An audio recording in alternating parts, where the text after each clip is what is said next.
네, 시작하겠습니다. VAE 발표를 하게 된 국민대학교 AI 빅데이터 융합교양학과 김정우입니다.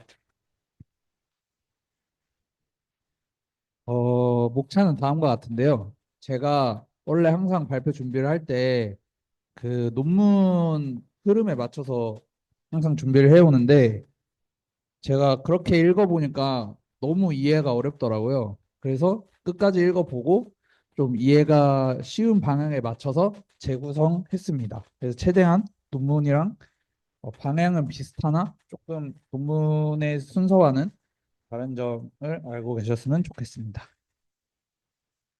네, 먼저 이 논문을 이해하기에 앞서서 필요한 지식들에 대해서 먼저 살펴보도록 하겠습니다. 첫 번째로는 많이들 아실 것 같은데 최대 우도법, 그 맥시멈 라이클리후드 에스티메이션에 대해서 보도록 하겠습니다. 최대 우도법이라는 것은 주어진 데이터가 나올 확률이 가장 높은 확률 분포를 추정하는 방법론입니다. 그래서 라이클리후드라는 게 각 데이터의 후보 분포에 대한 확률 값을 다 곱한 겁니다. 그래서 우리가 여기서 주 목적은 맥시멈이기 때문에 어, 가장 높은 확률 분포를 추정을 하는 거죠. 그래서 지금 이 그래프에서 보시면은 그 라이클리후드라는 게 이 점점점 이 갈색 점 데이터들의 함수 값을 다 곱한 거라고 생각하면 됩니다. 그래서 그 곱한 값들이 가장 큰 분포를 찾아내는 거죠. 그래서 지금 얘 같은 경우에는 이 데이터들을 곱했을 때 가장 큰 분포가 이거기 때문에 이 가운데 거가 이제 최대 우도법에 해당하는 분포가 되겠습니다. 그렇고요. 이게 이제 라이클리후드 식인데 여기서 이제 세타는 분포를 결정짓는 파라미터인 뭐 여기서는 정규 분포를 가정을 했기 때문에 뭐 뮤와 시그마 같은 파라미터를 의미한다고 보시면 되겠습니다. 그 다음으로 알고 계셔야 할 내용은 베이지 정리인데요. 베이지 정리는 PA 기분 B가 PB 기분 A 곱하기 PA 나누기 PB다. 뭐 이런 거죠. 이런 게 베이지 정리고 이거를 이제 프라이어 라이클리우드 포스테리어 사전 확률, 우도, 사후 확률의 관점에서 봤을 때 이제 식이 이렇게 나오는데 결론적으로 우리가 많이 쓰는 형태는 포스테리어가 라이클리우드랑 프라이어의 곱과 비례한다. 뭐 이런 식으로 사용을 하게 됩니다. 그 다음으로 또 알고 계셔야 할 내용은 오토인코더입니다. 그래서 AE라고 부르는데요. 오토인코더는 데이터의 중요한 특징을 추출하고 이를 바탕으로 데이터를 압축한 후에 다시 복원하는 과정을 거칩니다. 그래서 AE는 크게 인코더랑 디코더 부분으로 나뉘게 되는데요. 이 가장 투 디멘션 두 개의 노드로 되어 있는 애들 기준으로 앞쪽이 이제 인코더고요. 뒤쪽이 디코더가 되겠습니다. 그래서 인코더는 입력 데이터를 받아서 더 작은 차원으로 축소를 하는 역할이고요. 그렇게 작은 차원으로 축소된 압축된 표현을 코더 레이어에 저장을 합니다. 이 코더 레이어가 이 두 개의 노드로 되어 있는 이 중앙 부분입니다. 그 다음에 디코더는 인코더에서 만들어진 압축된 표현을 다시 원래 데이터로 복원을 하게 되는데요. 완벽하게 복원을 하지는 않지만 가능한 원본에 가깝게 복원을 하게 됩니다. 그래서 지금 이 사진에서 보시면 왼쪽과 오른쪽이 똑같은 숫자 1을 의미하긴 하지만 조금 오른쪽이 좀 흐린 걸 볼 수 있죠. 그래서 완벽하게 복원을 하지는 않지만 가능한 한 원본에 가깝게 복원을 한다고 알고 계시면 될 것 같습니다. 그래서 오토 인코더는 원본 데이터인 X랑 복원 데이터인 X 헷 간의 차이인 재구성 손실을 최소화하는 방향으로 학습을 하게 되고요.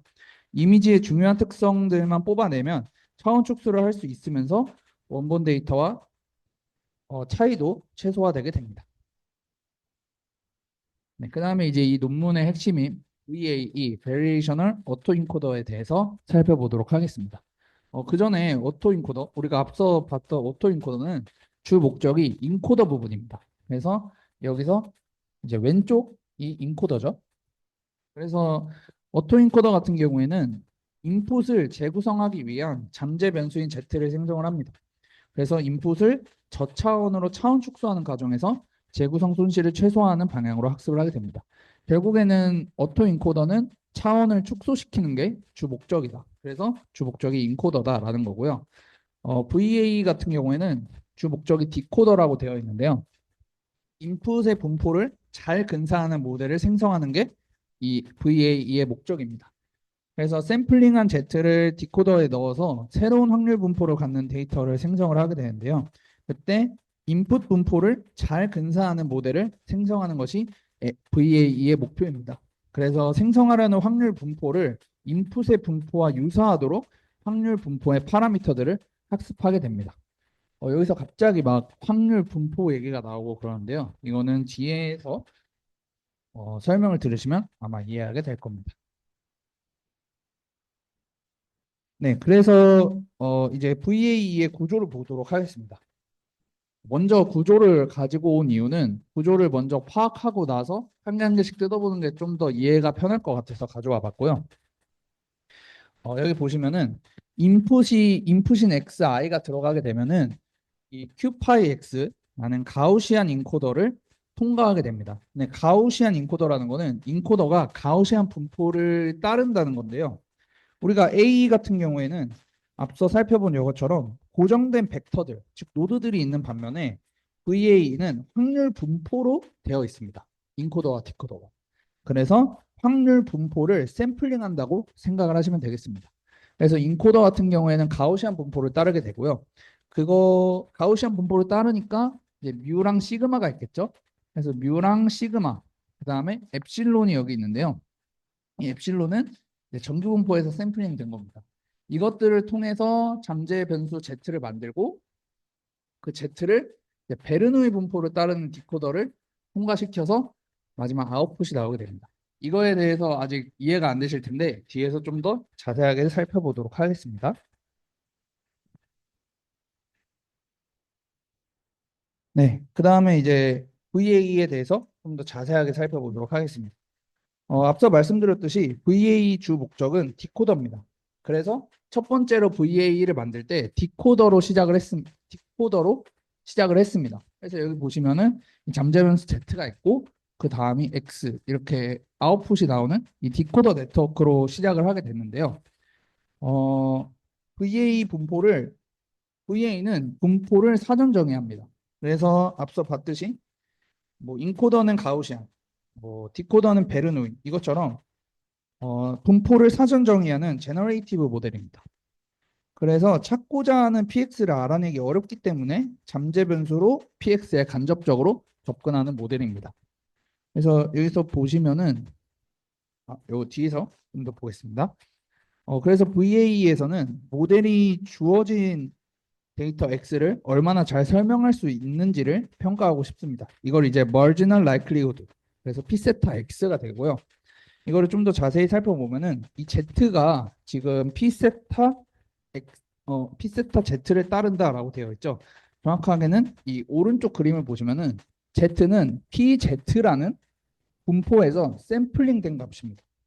그리고 지금 여기서 이 세타는 그 PZ의 파라미터라고 생각하시면 되겠습니다. 그래서 Z를 P 세타 Z, 즉 세타를 파라미터로 하는 PZ라는 분포에서 뽑아오고요. 그거를 디코더에 넣어서 P 세타 X 기분 Z를 만들게 되는 겁니다. 모든 잠재 변수 Z를 고려를 해서 X가 나올 총 확률이 우리가 구하고 싶은 마지널 라이클리우드 P 세타 X가 되겠고요. 이거는 즉 입력값 X가 이 VAE 모델로부터 나올 전체 확률을 의미를 합니다. 이것은 곧 인풋 X가 나올 확률이 가장 높은 확률 분포를 추정을 하는 겁니다. 그래서 VAE는 이 마지널 라이클리 후드인 P 세타 X를 최대화하는 것이 목표가 되겠고 이 P 세타 X는 여기서 나와 있듯이 인테그랄 P 세타 Z 곱하기 P 세타 X 기분 Z가 되겠습니다. 왜 이렇게 나오는지 좀 더 살펴보면은 X가 나올 확률은 모든 가능한 Z에 대해서 그 Z로부터 X가 생성될 확률을 나타내는 겁니다. 그래서 인테그랄 P 세타 X, Z가 되는데요. 이게 이제 베이지안에서 사용하는 형태인데 X와 Z의 교집합이라고 생각을 하시면 됩니다. 그래서 그 Z로부터 X가 생성될 모든 확률, 그거를 나타내는 거고요. 그래서 p 세타 x는 인테그랄 p 세타 x, z라고 표현을 할 수 있고 베이지 정리에 의해서 p 세타 z 곱하기 p 세타 x 기분 z가 되는 겁니다. 네, 그래서 이렇게 해서 식이 나왔는데요. 여기서 일단 문제점이 있습니다. 우리가 어쨌든 피세타 x를 구해야 하는데 이 인테그랄 값 적분을 해야 되는데 피세타 z는 아는데 피세타 x 기분 z를 피세타 x 기분 z는 일반적으로 복잡해서 적분이 불가능합니다. 그런 문제가 있고 그러면은 이거를 반대로 사후 확률 pz 기분 x를 구해서 활용할 수 있지 않을까라는 생각에 p세타 z 기분 x를 이제 구해봤더니 지금 식이 저렇게 나오는데 보시면은 분모에 p세타 x가 있어요. 근데 우리가 p세타 x를 구하지를 못하니까 결국에는 맨 위의 식인 라이클리후드랑 밑에 식인 포스테리어를 모두 구할 수 없다는 문제점이 있습니다. 그래서 지금 사용하는 방법이 인코더를 이용을 해보자라는 겁니다. 원래는 이 VAE가 디코더가 주 목적이기 때문에 디코더만 이용을 했는데 이런 문제점이 발생하기 때문에 인코더를 같이 활용을 해보는 겁니다. 그래서 인코더를 어떤 식으로 활용을 하냐면 P세타 X 기분 Z를 모델링하기 위해서 인코더에 Q파이 Z 기분 X를 활용을 하는 겁니다. 그러니까 P세타 X 기분 Z를 사용할 적분을 할 수 없기 때문에 인코더에 Q파이 Z 기분 X가 같다라고 치환을 해서 이제 계산에 용이하게 사용을 한다는 거죠. 그래서 Q파이 Z 기분 X가 P세타 X 기분 Z를 가장 근사화하는 네트워크다라고 가정을 하고 계산을 한다는 겁니다. 이렇게 가정을 하면은 P세타 X를 구해 보겠습니다. 구할 때 그 로그를 써서 좀 더 계산을 용이하게 한 거고요. 이제 로그를 써서 이렇게 쭉 계산을 해보면은 일단은 그 P세타 X 기분 Z 자리에 Q파이 Z 기분 X가 들어가 있죠. 그리고 이거를 이제 기대값 형태로 변환을 합니다. 그 옆에 각줄을 보시면 어떤 확률 분포 QZ에 대해서 함수 FZ의 기대값이 이런 식으로 표현될 수 있다는 걸 볼 수 있죠. 그래서 인테그랄을 기대값 형태로 변환을 한 겁니다. 이렇게 변환을 했을 때 이런 식으로 나오게 되고 이거를 이제 베이지 정리에 의해서 P세타 X를 변환을 한 겁니다. 여기 보시면은 P세타 X이기 때문에 얘를 이렇게 넣고 얘를 분모로 끌어온 거죠. 그래서 지금 저런 식이 된 거고요. 이거를 이제 여기다가 곱하기 Q파이 Z 기분 X 분의 Q파이 Z 분의 X를 곱해줍니다. 그러니까 결론적으로 1을 곱하는 거니까 상관이 없죠. 그리고 이거를 짝에 맞춰서 이제 풀어줍니다. 로그 안에서 곱은 빼낼 때 플러스나 마이너스로 빼낼 수 있죠. 그래서 이게 짝을 맞춰서 플러스 마이너스로 빼낸 겁니다. 이어서 더 보시면 이런 상황에서 이 뒤에 부분 EZ 로그 P세타 분의 Q파이랑 플러스 EZ 로그 P세타 분의 Q파이 이 부분을 다시 인테그랄로 바꿔봤습니다.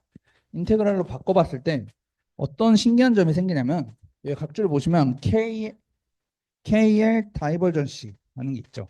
KR 다이버전시라는 거는 두 확률 분포 사이의 차이를 측정을 하는 겁니다. 그래서 두 확률 분포의 차이를 측정을 하는 거고요. 그래서 식을 보시면은 KLPQ가 PX 곱하기 로그 QX분의 PX가 됩니다. 그래서 지금 저기 인테그랄로 변환된 걸 보시면은 같은 형태인 걸 볼 수 있죠. 그래서 이거를 KR 다이버전시 형태로 바꿔낸 게 맨 아래 식이 되겠습니다. KR 다이버전시에서 기억해 두셔야 할 점은 일단은 KR 값이 항상 0보다 크다라는 거고 두 확률 분포 사이의 차이를 측정하기 때문에 KL 값이 작을수록 두 확률 분포가 유사하다는 것을 알 수 있습니다.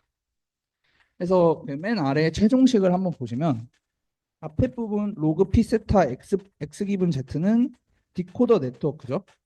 그리고 뒤에 보시면은 그 중간 부분은 KL 다이버전시 오브 인코더 앤 프라이어 인코더와 프라이어 두 확률 분포 사이의 차이를 측정하는 부분이 되겠습니다. 그리고 뒤에가 이제 보시면 P 세타 Z 기분 X가 있죠. 이거는 우리가 앞서 봤듯이 계산을 할 수 없어요. 그래서 이 부분은 끝에 부분은 우리가 컨트롤을 할 수 없다는 문제가 있습니다.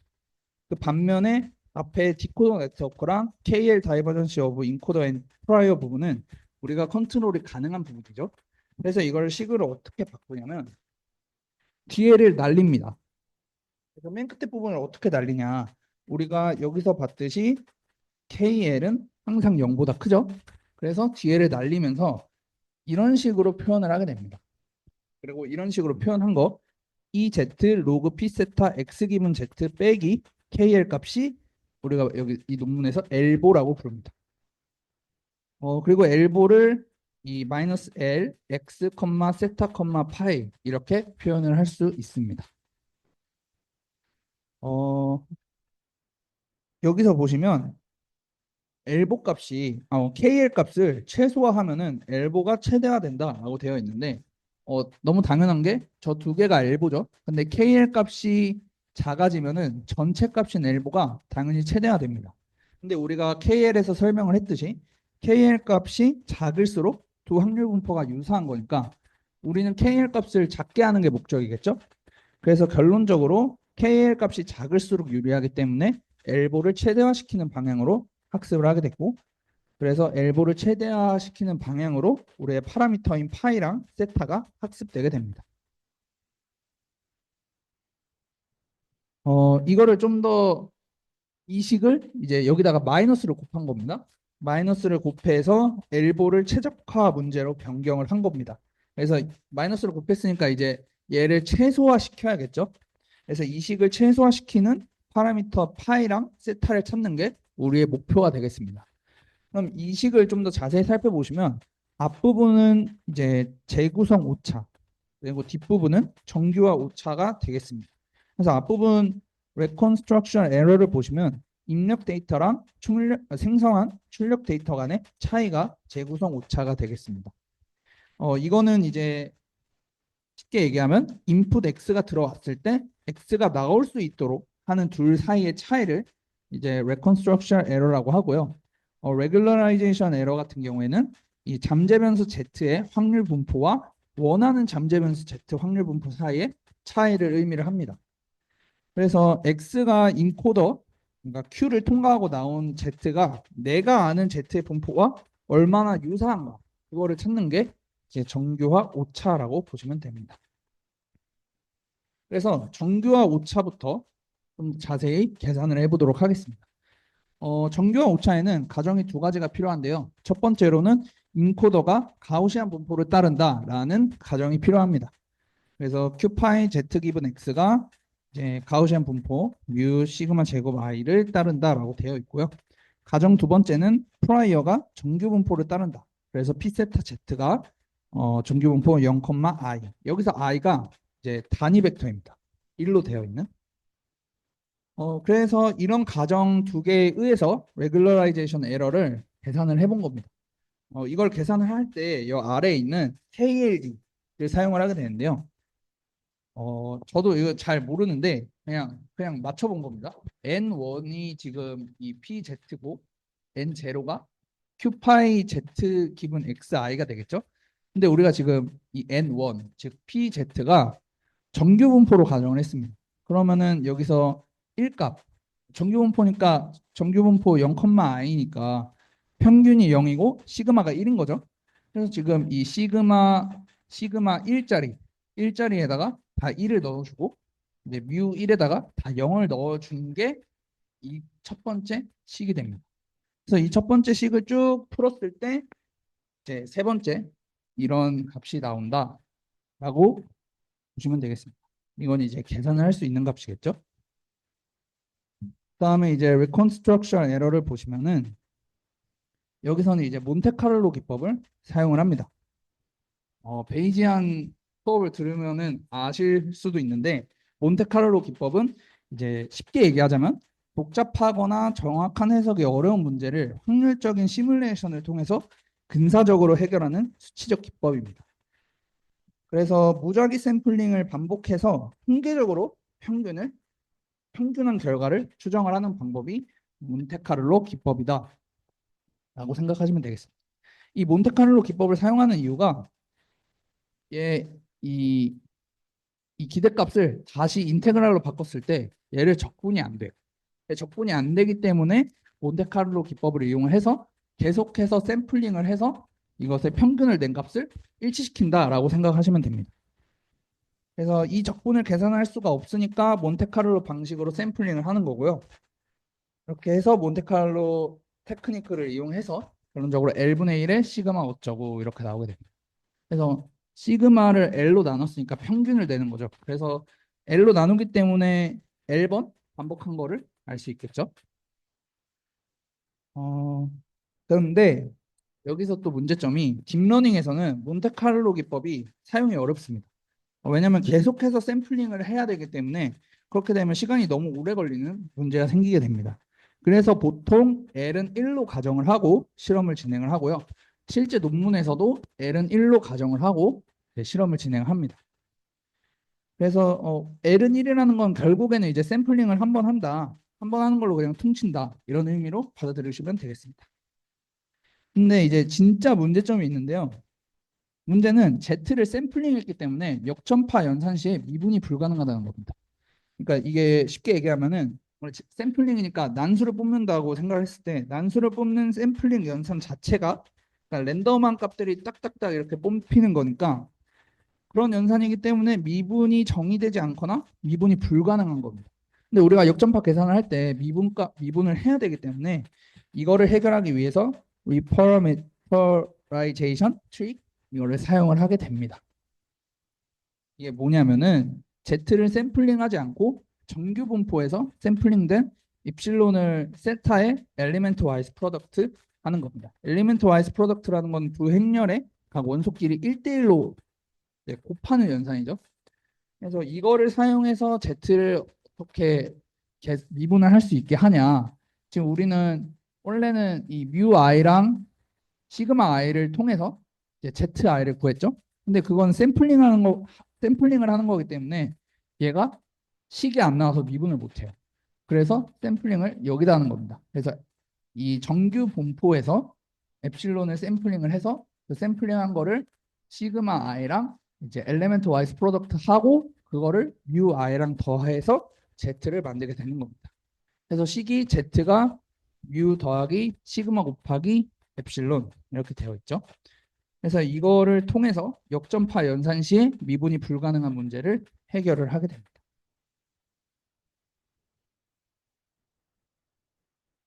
네, 그 다음에 이제 진짜 이 몬테카를로 통해서 식을 만들었고 여기서 L은 1 이걸 넣었고 그다음에 우리가 살펴본 리퍼러미터라이제이션 트릭을 사용을 해서 이제 실제로 구해 보도록 하겠습니다. 여기서 일단 첫 번째 가정은 디코더가 베르누이 분포를 따른다면 이라는 가정으로 계산을 해본 겁니다.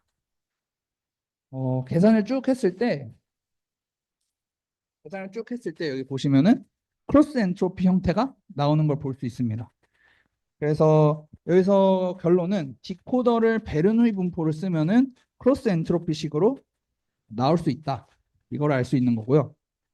가정 두 번째를 보시면은 지금 디코더가 가우시안 분포를 따를 때라고 되어 있죠. 그래서 디코더가 가우시안 분포를 따를 때 이 값을 쭉 계산을 한 겁니다. 그래서 이 두 번째 식이 나오게 되는 건데 여기서 이제 시그마가 1인 가우시안 분포를 사용한다라고 가정을 해서 시그마의 1을 넣어준 게 이 마지막 식이 되겠고 이 마지막 식이 스퀘어드 에러 형태로 되어 있죠. 그래서 디코더가 가우시안 분포를 따르면은 스퀘어드 에러 형태로 로스 펑션이 나오게 된다라고 생각을 하시면 되겠습니다. 네, 그래서 이제 최종 모델 보시면은 이거는 이제 가우시안 분포의 인코더랑 베르누이 분포의 디코더를 사용했을 때의 구조입니다. 이 구조를 이용을 한 걸 보시면은 일단은 마지막으로 플로우를 좀 정리를 해보자면은 xi라는 입력값을 넣었는데 가우시안 분포를 따르는 인코더에 넣는 겁니다. 그러면 가우시안 분포를 따르기 때문에 뮤랑 시그마가 나오겠죠? 근데 그거를 가지고 Z를 만들면 Z가 미분이 안 되는 문제가 생기는 겁니다. 미분이 안 되기 때문에 얘를 reparameterization 트릭을 이용해서 이 정규 분포에서 엡실론을 샘플링해서 그거를 곱하고 또 더해서 Z를 만들게 되면은 그거를 미분이 가능해서 그런 문제가 해결이 되겠죠. 그럼 그 Z를 베르누이 분포의 디코더에 넣게 돼서 결론적으로 최종 결과값을 얻게 되는 겁니다. 그래서 여기서는 지금 로스 펑션이 두 개가 나오죠.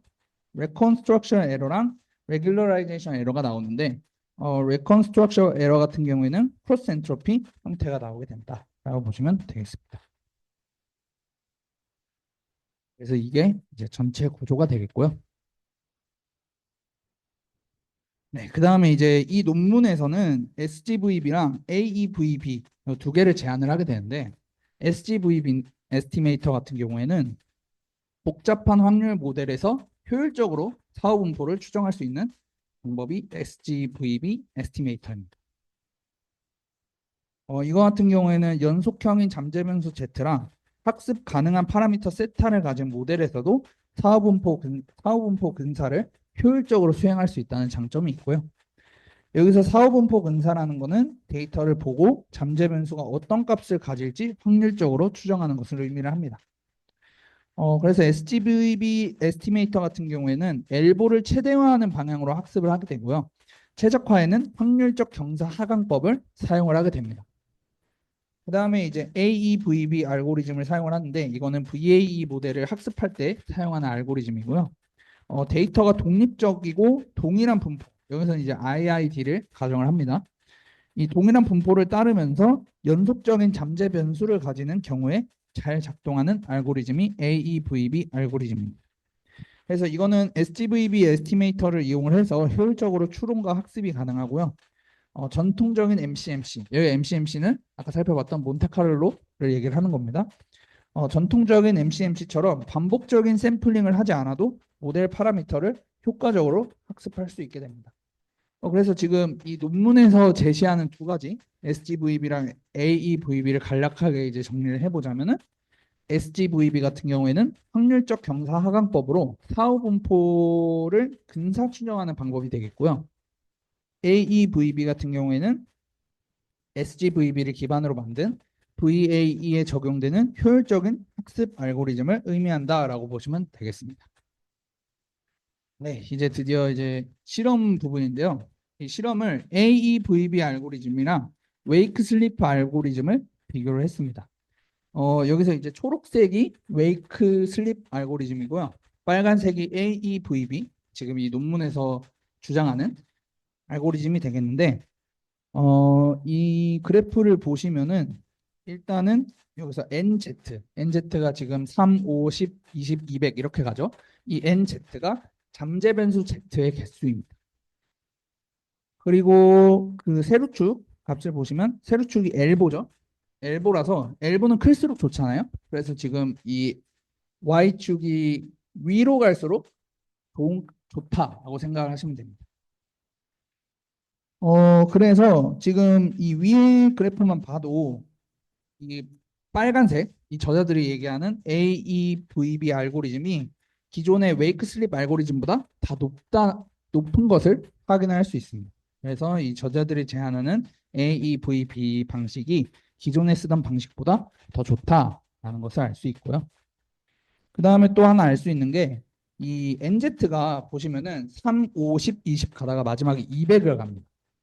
그러니까 이게 크게 갑자기 뛰었는데도 그래프가 크게 이상이 없거든요.